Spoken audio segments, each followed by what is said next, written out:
Thank you, audience, for joining me at Elisha Space. I am so excited to have you all here with me today.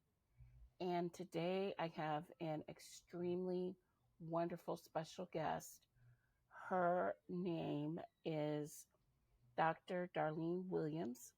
She is the host of the Dee-Brief with Dr. D, and she is the owner and founder of the Dr. Darlene Williams Consulting, and she is also the owner of the Restoring Bountiful Joy organizations. So I want to thank you, Dee, for joining us. She's going to share her story, her what her journey with grief looked like, and I'm very excited to have her here today. When I first met her, boy, did we click. I mean, I don't click like that with everybody. And it was just amazing the synergy we had, how much in alignment we are on so many different topics and issues. And I knew that this relationship is, while it is just starting and it is extremely new and young, I'm really excited as what the Lord is going to bring out from this relationship that we've started to develop. So I want to thank you for joining us here today. Well, thank you so much for having me. I'm really excited about this conversation and I totally agree. Meeting you, it's amazing how God puts people in your life in particular seasons. And the synergy, the alignment that we have is divine. So I'm excited about this conversation. Yeah, me too. Me too. Could you share a little bit about your background and what led you to join us on Elisha Space today? Sure, sure. So, as you mentioned, my name is Reverend Dr. Darlene Williams. I go by Dr. D. I have about 30 years of executive experience working in nonprofit organizations and New York City government and also in ministry in my community. And it's always been in the space of helping individuals, helping marginalized community, helping people of color, and leading organizations that do that. Um, why I started my own organization a few years ago is part of my grief journey. So I have about, I want to say at this point, 9 books that I've published Wow. on Amazon, and um, they're able to be purchased through my website, www.drdarlingwilliamsconsulting.com. But some years ago, my mother was robbed on a New York City subway back in the 80s. And at that point, my father said to her, he said, "You will never take the subway to work again." If they were alive, they would be 80 years old and married for 60 years. They had been childhood sweethearts since they were 3, 4 years old growing up in Alabama. So when that happened, my father then persisted on driving my mother to work every day. My mother worked on the 110th floor of the World Trade Center. And my father, Reverend Brown, which I never thought I would be Reverend Brown Williams as well, but God knows our steps are ordered, right? Hmm. Um, he, stopped working in corporate America with her and he started his own business and a car service business. So he was able to drive her to work and pick her up. Um, the day of 9/11, I want to say, and I'll jump to that, my entire family was there. My father had just dropped my mother off.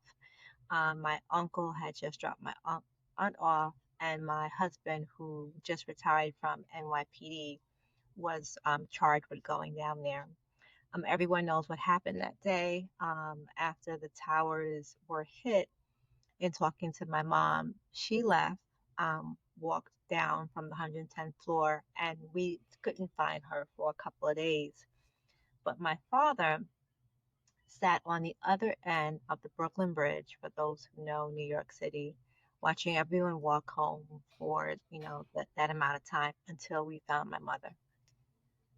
We finally found her, thanks to my husband and some other people. But probably 2 weeks later, my mother was charged with going back to work every day. So she did that, and my father drove her every day. So fast forward 20 something years later, both my parents passed from 9/11 cancer. Um, my father, he became very, very sick in 2017, and that illness took a turn for about 2 years. And next week, July 31st, is his sixth anniversary in heaven. He died July 31st, 2019. My mother, I was just getting her back to being on her feet and getting herself together. And then all of a sudden, she called me a year later, almost to the day, and she wasn't feeling well. Within 4 months, from June to September or June to October, we were informed that she had cancer. We didn't know the whole time, and my father either, really, to that point. Um, and we were told she wasn't going to make it from June to October. We was informed she wasn't going to make it. I brought her home for in-home hospice in December, the day after Christmas, and she passed the following January here in my house, in my arms. So I had 6 months of finding out that she was ill and her passing. The very next year, my sister became ill, my only sibling, and she passed away that February. So within a 5 year period, I lost my entire childhood family, my father, my mother, and my sister. My sister passed in that February of last year, October of last year. I became very, very ill, and the doctors thought I wasn't going to make it. So it would have been the entire family wiped out in a 5 year period. Mm. So you see behind you some of the books that I've written um, are books on my journey of grief and loss and dealing with, losing my entire family in such a short period of time. My goodness. My goodness. That is such an impactful experience. You know, um, how would you say that it affected your mental and emotional well being over time? Like, how did these losses affect all those things? Yeah, it's been a journey, right? And I think I had mentioned that my aunt was down there as well. So my mother's sister-in-law also passed within that year, and my father's brother also passed within those years. So it was really six losses within that period of time. Um, it's hard, it definitely, I think the writing of the bios and the books were therapeutic for me. I started by saying I've always worked in organizations and fields of helping people. So it was a natural progression for me to use my businesses to continue that purpose that I have of helping individuals go through grief and loss and just life challenges in general. Mm-hmm. um, I definitely believe that, grief counseling has helped me and continues to help me. It's important to make sure you check in with people. I know some people shy away from counseling, and I am 100% for it. You always need to make sure you have, whether it's an accountability partner or someone that you can be vulnerable with. Um, so I was able to do that, but also support from my family and those close to me has been amazing. But there are definitely times where it's challenging, and I've learned how to accept those times and to go through the journey, through my coaching and grief recovery business. We've started a Facebook group called Joy in the Journey. And the purpose of that is to make sure that we know we can go through these journeys of life and things that happen to us with joy. We don't have Mm-hmm. to be downtrodden. We can go through them with joy and, find ways of aligning with people like yourself that can really help ensure that we do that, because we're going to have days, and that's okay. It's okay not to be okay some days. We want to Right. remove the mask and walk through it the way that's meant for us to do it authentically. How did you find the strength though? I have to admit that, to even process the grief because, you know, sometimes grief can feel like you're in a car accident, you know, and it's like you have multiple, it's like you had multiple car accidents. Mm. And in the natural world, if you have back-to-back car accidents, that really makes people not want to get in the car. Oh yeah. You know what I'm saying? It makes you not want to drive, you don't want to purchase a car, it makes people want to find other means of trade of ways of getting around. So how did you process that grief? Yeah, that's a great analogy. And I just realized that picture on the wall, those are my parents up there that you see on the wall behind me. Um, you know, I will say being honest, right? So definitely my faith. Being a woman of faith and growing up in a household of faith, I have learned through life's challenges to trust and depend on God. So staying close to God, staying embedded in my scriptures. There are days where, nothing is on but gospel music playing through the house, and it's not just any gospel music. It's songs that inspire, songs that uplift. So some day is high praise, other day is, a song that is just going to remind me that God is with me. Um, it's been acknowledging those days where I have to cry, where I have to scream, right? Where I have to say, okay, this is not good. Whether it's an anniversary, whether it's a birthday, like I said, next week is the anniversary of my father's passing. When I was in corporate America and I was president and CEO of a nonprofit, one of the first things I did was change the grief policy, the bereavement policy, so to say. It was a bereavement policy that we know it's 3 days immediately after the death of your loved one. There's no room for anything, it's very rigid. I Mm-hmm. changed it to be called grief days and allowed my staff to have 7 to 10 days up into 2 years after the person's passing for them to use as they so choose. Whether it was a birthday, anniversary, just a day that they were having um, a concern mentally. And I also didn't limit it to 3 days for the death immediately after, because sometimes you can't do things immediately after. My sister's passing, we had the service 2 weeks after. So who are we as employers to limit people's ability to grieve and their ability to put their loved one to rest? So I give that to answer your question is God has always allowed me to think outside the box and what someone else might need. So I use that in my own process because it was compounded grief. Mm. Um, you know, talking about it, being open, letting my husband know when this is not a good day.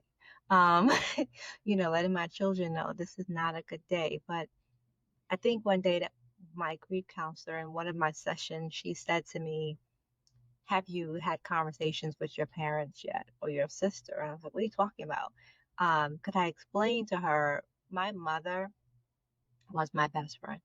So it was literally first thing in the morning, get in the car driving to work, that's my phone call. Midday, that's my phone call. In the car coming home, that's my phone call. And she said, you don't have to stop that. So instead of my prayer time, or in addition to my prayer time, to have that conversation with my mom in the car driving to work still. And I did that for a little while and it was so helpful. Um, so I think doing things that people may not normally do was very helpful for me, but also being honest with myself and not wearing a mask. When you talk to someone, I use this as an example, and they say, "Hey, hi, how are you doing?" Our typical answer is, "Oh, I'm fine. How are you?" I changed that to, "Well, no, I'm not fine today. Here's what's happening." So being honest, I think, has really, really helped me. Those are really good points that you're bringing up. A lot of times, after you have an impactful grief, and before I ask this question, I'm going to say, and we talked about this before.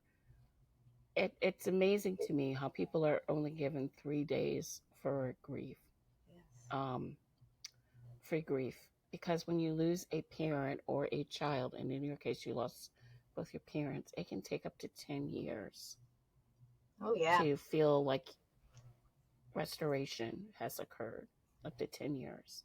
Yeah. And grief is a really, I always say this: grief is a funny thing because it's like it, you think you're okay, and then something happens, and then you realize you're really not okay. And it can be a smell, it could be a phrase somebody says that maybe your loved one said before.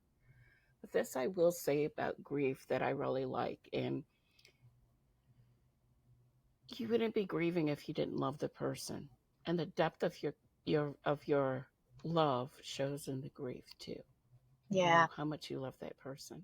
Yeah. It does. And to your point, like for the first couple of years, and we're still in 2 years from my sister's passing, I couldn't watch shows where, someone was sitting at the bedside while someone's in a coma. That was me for 2 months with my father, Hmm. sitting at the bedside. There were things that happened to him during his illness that were, traumatic. And if something like that is on television, I can't watch it, right? Right. Or I couldn't watch it. So it's 6 years for him this month. It's just to the point where I can see those things. So you're absolutely right. People need to understand that it's a journey and you can't control it. And it's a trauma that literally, like, there are some traumas that we experience and we can still stay ourselves. It shifts us, it shakes us, but we're still ourselves. But then there's some traumas that we experience and it totally changes our trajectory. Like, you're still you, but it changes you, and it also changes some the way that you move and you make and you develop relationships personally and professionally. So that leads me to my next question, and I think about um, the organizations that you started right after this. I think about that because I think that opened a door or birthed other things, right? So can you tell me how your experience in this journey with grief has changed some of your personal and professional relationships, how that has shifted your trajectory? Yeah, oh, that's such a loaded question for me. So so one, um, Darlene Williams Consulting was always there. I started that in 2014 with my first book, Freedom Positioning System, and my entire family was there for the book signing.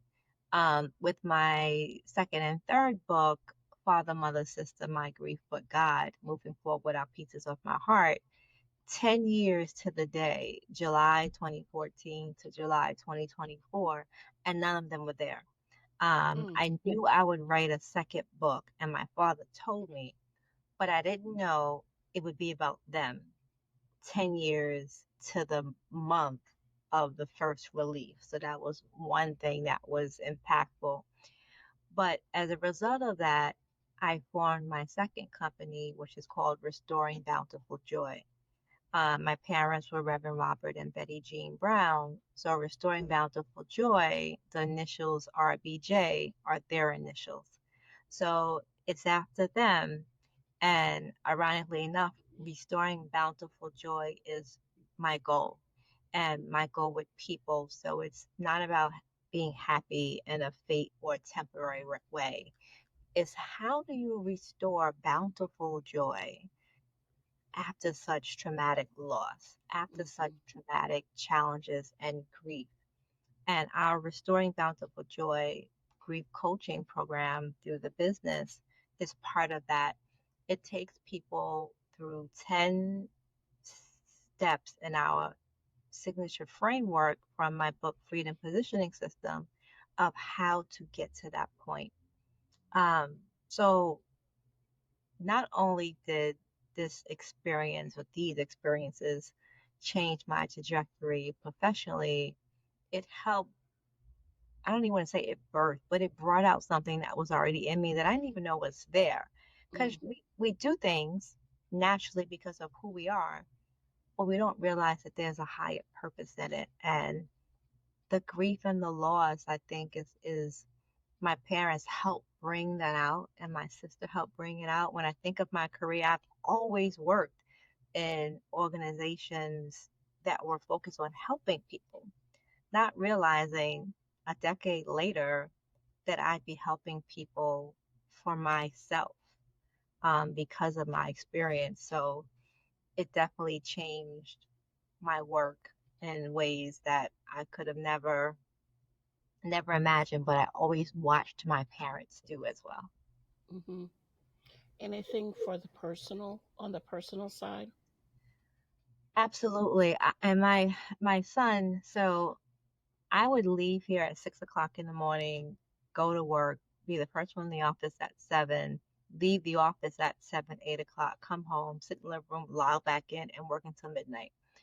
My youngest son, who will be 24, used to say to me, "Mommy, you just left work. Why are you logging in and working again some more?" When my father was sick, I did the same thing. I would leave home, pack up my bag, go to the hospital, get his food tray, and sit there and start working. When my mother got sick, as soon as they told me what was going on, I called my husband. I said, "I'm taking FMLA." So I instantly changed, and I didn't work while she was sick. I was in the hospital with her, just taking care of her. And then when I got sick, I made the decision, I'm not going back into the public workforce. I'm going to trust God, and do this work for me. So Mm-hmm. personally, I changed my outlook on self-care. It's always one preaching about self-care in my sermons, talking about it, but I wasn't really living it. So personally, I learned how to truly focus on self-care. I think about when my stepmother, she passed, oh, it must have been like 6 or 7 years ago. And the other day I was in my closet, and there was this fabric, and it's a very unusual fabric. I was thinking about sewing it because she and I used to sew. That was something we had a connection with, and I just couldn't get myself to sew it. And I didn't notice it, but it noticed it before, but it still had her scent. So I know I'm not going to be touching that for right now because it has that lingering scent of her even after all these years, right? Yeah, That's what I'm saying. Like, grief is a funny thing, you know, that it's been so many years and you still have that connection and everything and all of those things. My next question to you is that, you know, a lot of people are struggling with managing their grief while doing their everyday activities. I was just in the closet and just doing a regular everyday activity. What advice would you give to someone who's in a similar position to yeah, help them manage their grief while yeah. trying to also live without that person? I'll talk about my parents' apartment. They were in that apartment since 1973, Mm, and I had to clean out the apartment. And I had, the building officer saying, "When are you going to get back the keys?" And I took my time. I didn't let anyone rush me. I took my time. It was a lifetime in there. I made sure that I brought things home that I wanted, that I gave things to other people that belonged to them or that they needed for their memory. Um, I took my time going back to work, and I took my time spiritually in my ministry. So I go back to being honest, because going through this compounded grief experience, I was able to see that sometimes we rush the process, or we don't honor our path for other people, whether it's our spouse, our children, our jobs, our community, our friends. And I would really say just stop and be honest with yourself. You know, don't rush yourself. Do what you want to do. I said no to certain things. There was a close friend of mine who lost their father right after my father passed, and I couldn't go to the funeral. I said no. I Um, couldn't either. I yeah, couldn't either. I just, I just started being able to go to funerals. yeah, I Right. couldn't. I went to one on Monday for my cousin. Her father passed away, and I read the obituary, and I read the scriptures, and I was able to do it. Um, but it took time, right? So my advice is trust yourself, but I keep going back to being honest. There's one part of my book, Freedom Positioning Systems, a chapter that focuses on being free from the opinion of other people, or being free from being a person pleaser. I feel like we do that and we don't honor ourselves. If Right. you don't do something, like no is a complete sentence. Hmm. Be okay with that. That's the advice I would give, because then if you don't do that, the day is going to come where you're going to be sitting there and grief is just going to be waiting for you to just stop and say, I'm here. I was just waiting for you to stop. And now that you stopped, and then it's going to attack you. And it could be in a way that's harmful. I'll also add this too. I always got to add something. But I'll also add this too. And I'll say that you don't have to necessarily explain your reason why Oh, either. yes. Like so many times we feel like we have to explain it. And when you're grieving, it's like you're going through it all over again because you have to feel like you're repeating a story. So, you don't, depending on the relationship, of course, but you don't have to explain why you're making the choices you're making. Yeah, That's part of you showing self care to yourself. You yeah. know, the statement "no" is a complete Right. sentence. It's very, very true. It is a complete sentence. And You it know, doesn't matter who it is. I did right, that with my husband for something. There was something huge happening. I think it was right after my mother passed. And I was like, okay, I'm not going. He's like, okay, right. I'm not going. End of story. No explanation. So, to your point, you don't have to explain, but also if you're around people who love you, and who support you and have your best interests at heart, they will understand. And if That's they right, don't, that's okay too. right. And I love how, because this is something that we're very similar. You and I are both very mission driven. Hmm. You know, in our careers as well as our reasons for doing, or for going and launching our own businesses and organizations, right? It was mission. We are mission driven, and so I love how you're honoring your parents within your mission. I love how you're doing that. You know, I feel like it's not just your parents either. I feel like it's your family, that you're honoring your family, your Yeah. lineage. You know, Yes. Absolutely. Absolutely. My mother, my father, and my sister, it's really something, because there could be survivor's remorse, right? Like, why am I the only one left? mm-hmm. And then when I got sick right afterwards, it was like, okay, Lord, are you trying to wipe out the whole Brown family? But being a person of faith, I know that that's not true, right? So I Right, had to immediately get those thoughts out my head. I was like, God, I hear you. There's something that I need to do. There's a purpose here. Um, I'm going to do it, but I'm going to stop the distractions, the other things, and build what I know I'm purposed to build, mission driven. You're absolutely right. um, we are going to, audience, do a part two, and we're going to do the part two, and it's going to be the spiritual warfare side and dealing with the thoughts and how to cast those thoughts down and things like that while you're grieving. So I'm really excited to do the taping of that show so that you'll have that as well.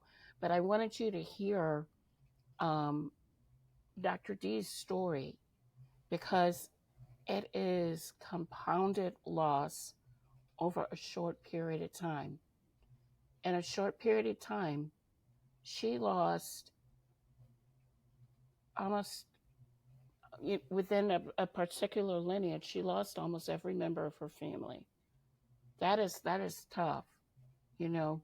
And what there's that scripture that talks about beauty. From ashes we make something beautiful, beauty to ashes, right? Yeah. Yeah. And that's what happened. That's what you did. And I know we give it the credit to the Lord, but sometimes the Lord can give us things and we cannot receive it. And so I love how you were open to receiving, Amen. even in your pain. Amen. Thank you for that. I appreciate that. Thank you for that because it's very true. And to still be able to help people through that process and find the strength to help. So I really appreciate that. Thank you. Hmm. Hmm. So my prayer for you, my hope for you, is that He continually fills you with His joy, because the joy of the Lord is your strength. Amen. Amen. Thank you for that prayer. Thank you for those words. I look forward to part two and talking about just spirituality and spiritual warfare and getting through this from a spiritual mindset because that's been key for me. So looking forward to that conversation. Me too. Me too. Um, so how if someone wants to get in contact with you, you mentioned your books, you talked about, your organizations. How can they get in contact with you Yeah, to so learn more about you? absolutely. And feel free to share about the Dr. D podcast as well. Wonderful. Yes. So we have a podcast called the Debrief with Dr. D. Please look for it. We're on YouTube and we have many conversations about just life in general, leadership, strategies, real talk, but it also goes into just moving forward and how to restore that joy. Our website is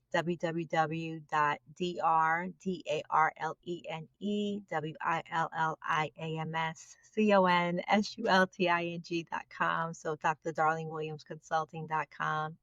And then feel free to email us at dr.d at drdarlenewilliamsconsulting.com. I'm looking forward to connecting with your audience. I'm excited about that too. And also, audience, of course, all these things, as usual, will be in the show notes so that you can connect with her. Um, and this is not the last time you will hear from her. I was actually in a forum. I actually participated in a panel, excuse me, just a few weeks ago. So if you look on her YouTube page, you'll see that I was on her panel, and we'll have the links for that as well. And I will be on her show. So she and I are planning projects, different opportunities, and things like that we can engage and work with one another, just because we are in alignment and agree on so many things. So I want to thank you for joining me today. I hope, audience, my hope for you is that you take some nuggets, and that this will assist you within your healing journey. I'm going to say that this is the week of the shocking passing of Malcolm Jamal Warner, which no one saw coming.